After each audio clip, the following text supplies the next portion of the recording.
Hello mummy, तू काय बोलली होती ग? हा, लग्नाच्या आधी की नवरा मुलगा लोको पायलट आहे, सेंट्रल गव्हर्नमेंटची ड्युटी आहे, लग्नानंतर तुला राणी सारखं ठेवेल, मोलकर्णी सारखी जिंदगानी झाली आहे माझी.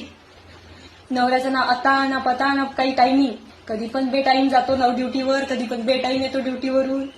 कधी कुठे घेऊन जाय म्हटलं तर हप्ता हप्ता लागतो, न्यायचा काही पता राहत नाही.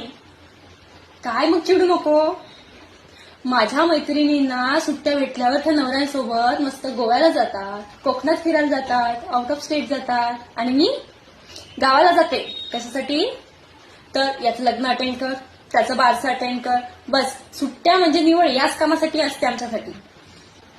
अगं साधे 3 महिने झाले मी त्यांना सांगत आहे की घरात एक स्टूल आणा, मला स्टूलची आवश्यकता आहे. पण नाही, 3 महिन्यापासून त्यांना एक दिवस सुद्धा वेळ भेटत नाही एक साधं स्टूल आणायसाठी.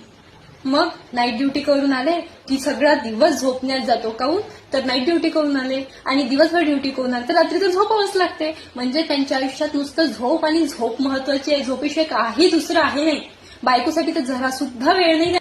अगं काय गोष्ट करताय, राणीसारखं ठेवते म्हणजे? महिन्याला 2,000 रुपये देतो खर्चाला, फक्त 2,000 रुपये, आणि काय म्हणते जा ऐश कर.